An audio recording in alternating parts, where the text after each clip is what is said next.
તો રાજ્યનું સૌથી મોટું ગેસ રિફિલિંગ કૌભાંડ ઝડપી પાડવામાં આવ્યું છે। ઓલપાડના માસમા ગામની સીમમાંથી એક ગોડાઉન ઝડપાયું છે। ઇન્ડિયન ગેસની બોટલમાંથી અન્ય બોટલમાં આ રિફિલિંગ કરવામાં આવતું હતું। ગેસની બોટલમાંથી 2 થી 3 કિલો ગેસ કાઢી લેતા હતા। ચંદન ગેસ સર્વિસ નામની એજન્સીમાંથી આ કૌભાંડ આખું સામે આવ્યું છે। બોટલમાં રિફિલિંગ કરાતું 700 થી વધુ ગેસની બોટલો મળી આવી છે। ગેસની બોટલ ભરેલા 8 ટેમ્પા પણ ઝડપાયા છે।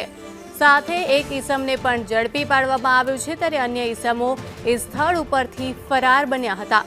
અગાઉ પણ 1000 ગેસની બોટલ રિફિલિંગ કૌભાંડ ઝડપાયું હતું અને આ બીજી વખત છે કે આ કૌભાંડ ઝડપાયું છે, જેમાં 700 થી વધુ ગેસની બોટલો મળી આવી છે। 8 ટેમ્પા મળી આવ્યા છે। એક શખ્સને પણ હાલ ઝડપી પાડવામાં આવ્યો છે। અન્ય ઈસમો હતા એ સ્થળ ઉપરથી ફરાર થઈ ગયા હતા, પરંતુ હવે કાર્યવાહી કરવામાં આવશે।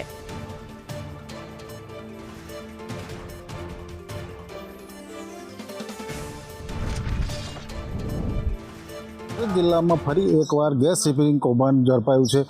ઓલપાડ તાલુકાનું જે માસમા ગામ છે ત્યાંથી આ ગેસ રિફિલિંગનું કૌભાંડ ઝડપાયું છે।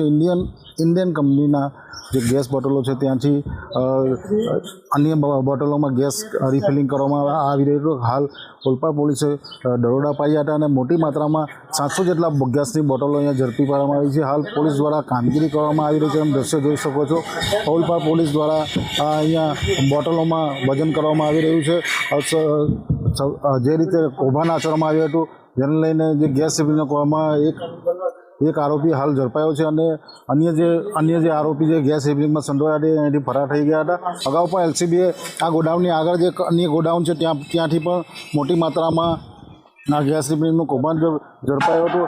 હાલ પણ તમે દ્રશ્ય જોઈ શકો છો, ઓલપાડ તાલુકામાં જે રીતે ગેસ રિફિલિંગનું કૌભાંડ ચાલે તો ઓલપાડ પોલીસે સમગ્ર મામલે પર્દાફાશ કર્યો છે અને હાલ સમગ્ર ઘટનામાં હાલ પોલીસ અહીંયા તપાસ કરી રહી છે। નીરજ પટેલ, સંદેશ ન્યૂઝ, સુરત।